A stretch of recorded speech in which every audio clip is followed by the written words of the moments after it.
Assalamu alaikum дагы бир жолу. Искандер мырза, биздин ордого кош келипсиздер. Рахмат, кош көрдүк. Команданын маанайы кандай? Даярдыктар кандай? Ушул боюнча бир кыскача сүйлөп берсеңиз.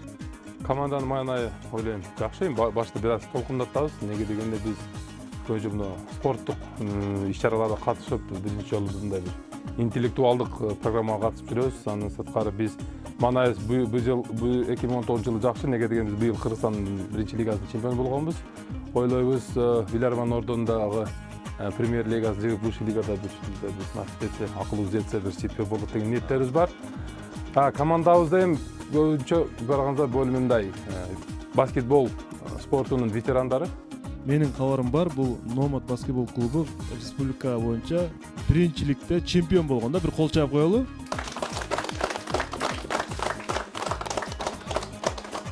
Команда дээрлик бардыгы баскетбол ойнойт. Ушундайбы, Искандер мырза? Ооба, бардыгыбыз баскетбол ойнойбуз. Илгертен ошол мектептеги кезден баштап баскетбол ойноп, арада бир 5-10 жылдан перерыв болуп, тиричилик менен алек болуп, бирок былтыр 2017 жылы кайрадан баштан баштап азыр кайра чогулуп, уюшуп, азыр Номад деген ошол баскетбол кыймылын түптөгөнбүз. Ошол Ош шаарында бүт каалоочуларды ойноо жесине ойноп келгенде болсо чакырып кетебиз. Андан сырткары биз өзүбүз демилгебиз менен ошол Кыргызстан ичиндеги ошол эралар Ташкентке чейин барып келдик. Ар кандай баскетбол мелдештерине. Анан Кудайдын буйру былтыр бир жайында Бишкекте бир турнирде экинчи орунду алганда бизге ошол Кыргызстандын чемпионатынын биринчи лигасына чакыруу келген. Ошо былтыр 2018 ушул декабрдан баштап ушул апрель айына чейин ошол лига жүрдү. Ошол тарыхта биринчи жолу Оштон ошол эгемендүүлүктү алгандан бери Оштон биринчи жолу команда республикалык мелдешке катышып, тарыхта биринчи жолу чемпионатты жеңип келди. Билерман Ордого болгон клубтун кызыгуусу качан пайда болду? Биз Билерман Ордону мен мурда телевизор көргөн учурда телевизорду көп көрөт элем. Сиздин тем более кичинелигибизде Орус каналынын эң популярдуу программаларын «Что, где, когда»ны да көрүп жүргөнбүз. Анан биз бир шаардагы башкача бир ошол интеллектуалдык багытка арналган ар кандай жергиликтүү программаларга мындай эмне деп коет, телепрограмма жөнөкөй мындай уюштурулган чай-пай деген программаларга катышып, ал жерде да биринчи орунду алып келгенбиз. Анан ошол ойлонуп отуруп биз деле катышпайлыбы, ошол ЛТРде болгон көп жылдан бери болот. Ошол эле учурда сизге да рахмат айтабыз, ушул программаны сактап жаштарды ушул билермандыкка, китепке, билимге болгон кызыкчылыгын мерип колдоп келесиздер. Баардык билермандарга айтабыз, рахмат, ушул баарыңыздар катышып ушу билимдин күчүнө ишенип жүргөнүңүздөргө баардыгыңыздарга рахмат. Чоң рахмат, командага ийгилик каалайбыз. Анда эмесе биз оюнду баштайбыз. Урматтуу телекөрүүчүлөр, урматтуу билермандар, бизге суроо жөнөтүүнү кааласаңыздар, биздин даректерибиз мониторлуу экрандарда турат. Ош шаары Ленин көчөсү 330, Билерман Ордо интеллектуалдык оюна деп суроонун жообу менен фото сүрөт, дарек, телефон номерди толук жазып жөнөтүңүздөр. Facebook'та биз Билерман Ордо деп катталганбыз, Instagram'да да Билерман Ордо деп катталганбыз. Электрондук дарек үчүн, каттар үчүн bilerman@mail.ru. Демек, биздин өнөктөштөр Барбол автомекендик өндүрүш фирмасы, Араван цемент заводу биздин демеушүбүз жана Идея дизайн студиясы.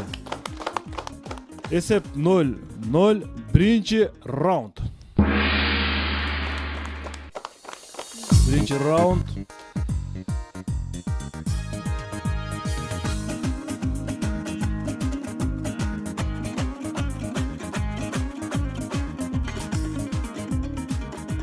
Амантур Нуралы уулу сиздерге каршы суроо берген. Демек, урматтуу телекөрүүчүлөр, ушул учурдан пайдаланып биз баарыңыздарга суроо үчүн ыраазычылык билдиребиз.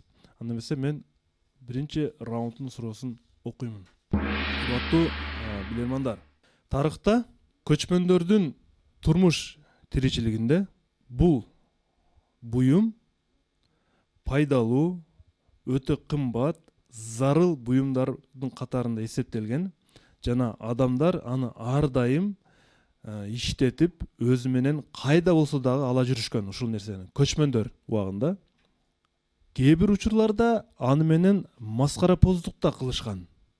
Кээ бир учурларда маскарапоз болгон үчүн бири-бири менен уруша да кетишкен. Бирок кайра эле өзүнүн турмуш тиричилигине пайдаланган. Бүгүнкү күндө дагы бул буюм ар бир адам үчүн керектүү, пайдалуу болуп эсептелет. Балким ар бир үйдө бар десек дагы болот. Урматтуу билермандар, суроо. Кайсы буюм жөнүндө сөз кетип жатат? Кетти минута. Кийим эсе бул жерде. Буюмда бычак болушу мүмкүн. Бычак болушу мүмкүн. Камчы болушу мүмкүн. Камчы, калпак. Маскара позу атпайбы? Маскара поз болсо. Баягы жартын жасаган чын эмеси башына кийип, мисалы үчүн маскара позу болот турган болсо. Бир адамды камчы менен бири-бирин уруп калсак маскара болот. Жок, буюмкага кирбейт. Жок, көчмөндөрдү вот жанагы буюмдар калган жокто көп. Эмне азыр? Кашык, бычак. Азыр колдонуучуда колдонуп атасыңар. Маскара позго эмне тиешеси бар? Ушуп кетет. Маскара позго эмне тиешеси бар? Клоундар эмне көтөрүп жүрөт? Тузбу. Шарик барик. Мындан аргы. Ойлонгонго. Ошо окшош не бар үйгө. Маскара позго эмне тиешеси бар? Кашыктарымды тымыт-тымыт Болсоң касык бар. Ушуп кетет деген жок болот. Бул өтө кымбат, пайдалуу деп атат. Зарыл буюм эсептелген. Илгери кымбат бычак эсептелген. Калкапасты массасына салып жүрүшкөн бычакты. Бирок маскара позго эмне тиешеси? Маскара поздор бычак көтөрбөйт. Маскара поздор мындай регулировка жангелирование кылат го бычактар менен. Кылычпы? Но бул жерде бири-бирине урушуп кетет деп. Жок, бул атат. Камчы болсо камчыны бирок колдоно берет. Камчы Кымбат болуп, бычак алган же калпак болушу мүмкүн. Калпакты деле мындай Калпак ар бир үйдө мындай дейм, ар бир адам үчүн керектүү буюм деп атат. Ар бир адам үчүн керектүү буюм. Бычак же кашык. Кашык же камчы. Үчөөнүн бирөө. Камчы бардыгы жок да домдоо мисалы. Бычак точно бар. Искендер мырза, мен эскерте кетейин, сиздер жаңы команда болгонуңуздар үчүн. Команда зарылчылык болсо, ордодон жардам алсаңыздар болот. Жана алып баруучу тарабынан бонустарды алсаңыздар болот. Команданын атынан мен жооп берем. Биз ойлойбуз, что азыркы учурда ошол көчмөндөрдөн калган буюм катары биз ошол бизде 2-3 вариант болду. Эң бирок эң көбүнчө азыркы учурда колдонулуп аткан бул бычак деп ойлойбуз. Не дегенде ал эң зарыл болду. Кескени же бир нерсени кесип жегени же бир нерседен суу ашпаса накылганы, бирөө атака кылса жооп кайтарганы колдонулган бир бычак бар. Азыркы учурда деле көп учурларда мындай кичинекей перочинный бычактарды колдонуп жүрүшөт деп ойлойбуз. Маскара поздукта бычактын кандай тиешеси бар? Маскара поздор циркте мына жонглировать этишет. Бычактарды ыргытып мындай жонглировать этип асманга атып таштап ойношот деп ойлойбуз. Урушуп кетсечи? Урушуп кетсе, алар мындай бири-бирин атып ойногондо же тамашалашып же меники чоң, сеники кичинекей дешеби билбедим. Демек сиз бычакты ойлойсуз? Ойлойсуз ооба. Жооп кабыл алынат. Жооп кабыл алынат. Ар бир үйдө бар. Бычак деле ар бир үйдө бар бүгүнкү күндө. Бирок бычаксыз балким бул маселеден чыгып кетсе дагы болсо керек эле. Бирок кадимки эле тамак бышыруучу казансыз бул маселеден чыгып кетүү кыйын. Ала жүрүшкөн деп атам мен, ала жүрүшкөн. Бычак адамдын жанында жүрөт, Искандер. Бычак адамдын жанында жүрөт. Казанды ала жүрөт, каяка барса дагы. Маскара позуга келсек, казандын тескери тарабы көө болот, кара көө. Туурабы? Кара көө менен кадимки беттерине сүртүп, бири-бирине маскара позу кылса да болот деп атам. Айрымдары капа болуп урушта кетишкен деп атам. Бул казан болчу. Эсеп 1-0.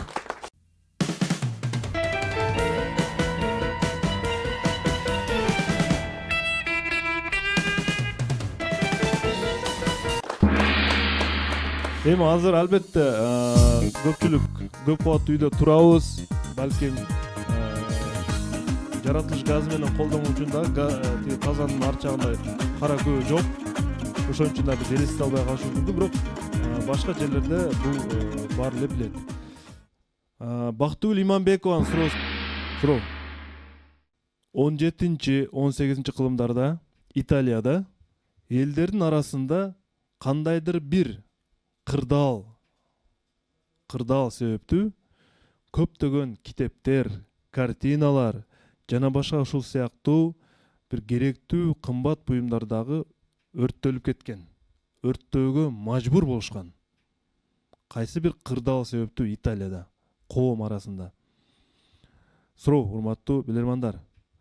Кандай кырдаал себеп болгон мындай керектүү нерселерди өрттөп жибергенге? Минута кетти. Андайда 17-18 кылым Европада чума болгон да. Мен да ошону ойлоп атмачмын. Чукпасын деп. Эпидемия да бир кандайдыр бир теми жок.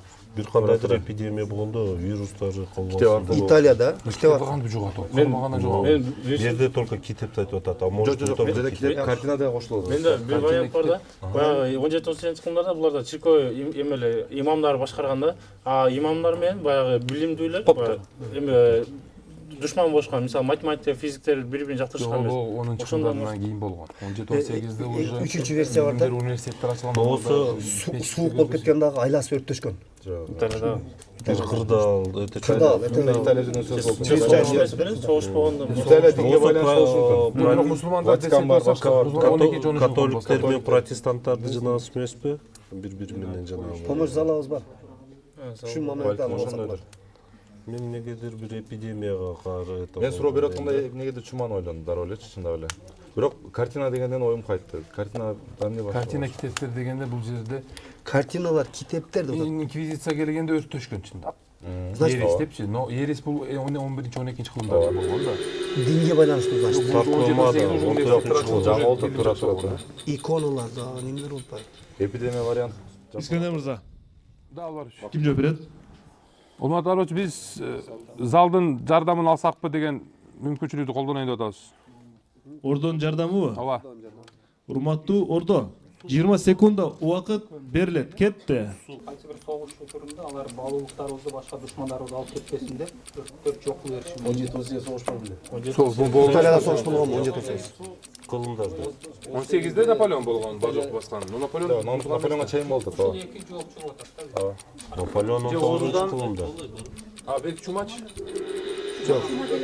А эпидемия көбүрөөк неме болду эмеби? Кайсы бир эпидемияда? Эпидемия өрттөбөсө керек деп элем да. Это хороший вариант болду. Искендер. Согуш болгондо. Командантан дагы өзүм жооп берем окшойт. Жалпы бириктирип жоопту. Биз ошол Ордо менен да кеңешип ону алып, оюбузча ошол 17-18 кылымдарда ошол китептер жана ошол ар кандай картиналарды өрттөш себепчиси бул кандайдыр бир согуш болгон. Согушму бир коркунуч болгон. Ошол учурларда ал биздин ошол эме деп коет, китеп мыналар баалуулуктарыбыз бирөө душманга калып калбасын деп өрттөшкөн атайлап. Бакыт Молдожановдон эпидемия деген да варианттар чыкты да. Ооба. Сиз муну эмне үчүн колдогон жоксуз? Эми эпидемия дей турган болсок, ал уже 17-18 кылымда уже мындай илим билим бир аз өнүгүп, эпидемия бир аз буга чейин болгон да, чумалар. Жооп кабыл алынат. Эми согуштар себептүү деп сиз токтолдуңуз. Ордодон түшкөн вариантты сиз кабыл алганыңызды мен байкадым. Бирок Бакыт Молдожановдагы жооп телекөрүүчү күткөн жооп болчу. Бул эпидемия, урматтуу билермандар, эпидемия, чума. Эмне үчүн комнатада, бөлмөдөгү ошол адамдар өздөрүнүн үйлөрүндөгү китептерди өртөп атат. Карантин деген нерсени билесиздер, жугуштуу оору Чыгарбайт кимди. кайсы бир нерсе аркылуу да жууп калышы мүмкүн. Ошондуктан керек болсо ошол картина эмес, керек болсо ошол адамдын өзүн дагы балким өрттөп үрген болушу мүмкүн.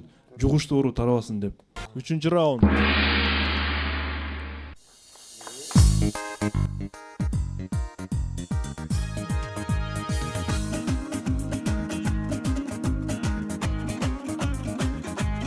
Айнур Акжолованын суроосу. Урматтуу билермандар, жыландар биз билгенден, Искендер, сиз жыландан коркосузбу? Жок. Тимур мырза, сизчи? Улан, сизчи? Жок, коркпойм. Ильяс. Жыландар өзүнүн терисин таштайт, билесиздер? Ильяс, терисинен коркосузбу? Жок. Кызыгы, бакалар дагы, баканын түрлөрү көп. Курбака деп коебуз, суу бака деп коебуз, бакалар дагы өзүнүн терилерин ташташат. Билесиздерби ушуну, өзүнүн терилерин ташташат. Биз жыланын терилерин таштап кеткендигин көрөбүз жолдон, же токойдон, Искендер мырза, туурабы? Бирок бакалардын терисин ташталганын биз көрбөйбүз, же Ильяс, сиз көргөнсүзбү? Жок. Анда эмесе суроо. Тери каяка жоголот? Эмне болот анда бул тери? Кетти минута. Биринчи жеп коюш мүмкүн. Осам ошейт. Экинчиден анын чыккан териси багандай Жок, эле головастиктер биоразлагание болот. жок болуп кетиши мүмкүн Жок, да. может головастиктер жейттер. Дароо жок болуп Всегда ли Икрасы. Смотря где он оставляет, он суда таштайбы же жерде таштайбы? ошодо жылан жерге таштайт, туруп жерге таштайт, ошон үчүн калат. Таштак жерге А тиги бака сууга таштаган үчүн сууда, по-моему, эрип кетет. Же өзү жеп коет. Же таштын астында мындай жерлерди ташташы мүмкүн турабы? Ал эч качан Же бөлүп чыкпайт. Бака таштаган өзү билинбей көбүрөөк болду. сууда жашайт да. Жылан мисалы бүтүн кылып таштайт да терин. А бака мындай почти таштабайт. Загар алгандай болот. суда эрип кетиши мүмкүн бирок ошол вариант. Суда вариант. Саякандай таштайт, бөлүп эрип ташташы мүмкүн, суда кетиши мүмкүн, туура.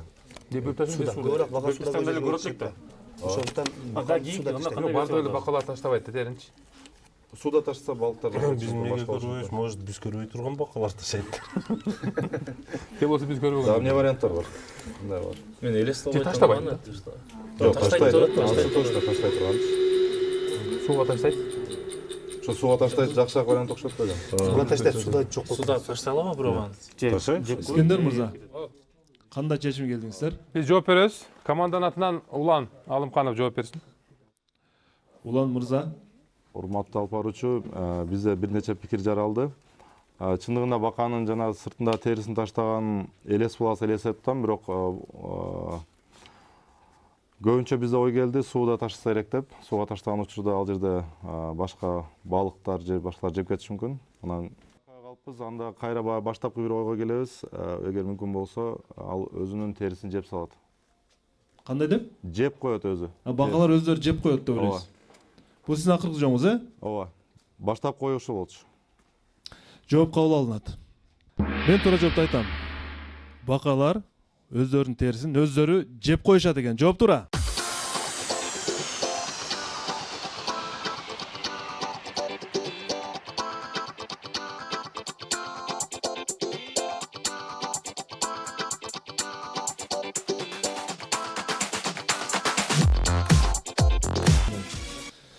Oyun ulantılат 4-cü rauнд.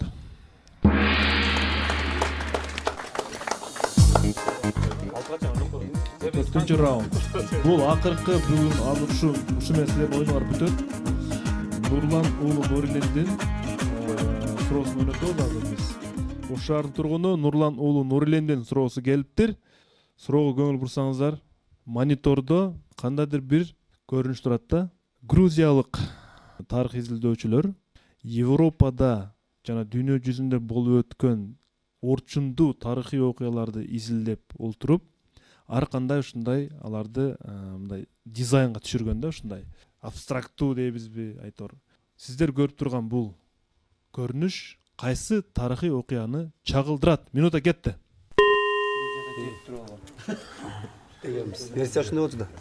Титаник деген десек сәл кечирээк болду. 63 жылы неме болду? Жет тиреген эмес Ташкентте? Ташкент жок, позже 63. Мындай. Мировое событие да, вот бир жер Грузияга, бир жер келет. Грузияда жер тирегем жок. Спитака беле? Спитакада жер тиреген беле? Спитак Спитакада. 86-жыл болгон. Спитакчы. Машина Да, эмне болушу мүмкүн? Дагы немеге болуш? 1963. Корабль болду же, эмне болду? 1963. Может, как-то зеркально мындай карасын жок, да? 963 десекчи, 963 эмне болгон? 1963. Жер тиреген Грузия деп атат, эми Грузияда. Грузияда неме болушу мүмкүн ал? Грузияда болгон Кээ бир суу Спитакада. Эми Потоп сатоп. Революция. Бир окумуштуу өтүп, көчкө, супу, авария болгон эмес. какой-то крупный жанагы болушу мүмкүн да, катаклизмчи природный. Не болушу мүмкүн Грузияда? Грузияда өткөндө эле Осетия үчүн согуш болгон. Кеч эле болду, 2008-жылы болду. 63 жылы По-моему, жер тиреген ошол болгон. Машина знагына да окшоп келет. жыл болгон. Спитакчы. Машина Да, эмне болушу мүмкүн? Дагы Искендер мырза, ким жооп берет? Тимур Исраилов жооп берсин. Бизде ар кандай талкуулар болду. Талкуулардын жыйынтыгында биз ушундай келдик. Грузияда ошол жылы жер тиреген деген версияга келип атабыз. Бирок башка жооптор жок. Канчанчы жылы деп ойлойсуз азыр бул Бул көрүнүштү? көрүнүштү 1963 деп ойлоп турабыз. Баарыбыз да ошондой көрдүк деп неме кылып атабыз. 1963-жылы Грузияда жер титреген болушу мүмкүн дейсизби? Эми биз Же чындап эле титрегенби? Менде маалымат жок бирок. башка ой келбеди. Демек кайсы бир табигый кырсык деп эсептейсизби? Табигый кырсык болгон. жооп кабыл алынат. Эми бул чиймеге назар салыңыздар, урматтуу билермандар. 1963 экендиги байкаса болот. Бирок бирдин өзү жана бирдин оң жака кеткен чиймеси кандайдыр бир айталы кабриолет. Автомобилдин көрүнүшүн берет. Алдыдагы 9 айдоочуну бир силуэтин билдирет. 6 болсо дагы бир адамдын силуэтин билдириши мүмкүн. 3тү караңыздар эми. Маселе 3тө. 3түн үстүңкү буралган, кайрылган жери сызылып, анын кара тилкеси бул жака мындай түшкөн да. Бул 1963 жылы Далласта, Американын Даллас штатында Джон Кеннеди, Американын президенти Джон Кеннедини аты өлтүрүлгөн дата, урматтуу билермандар.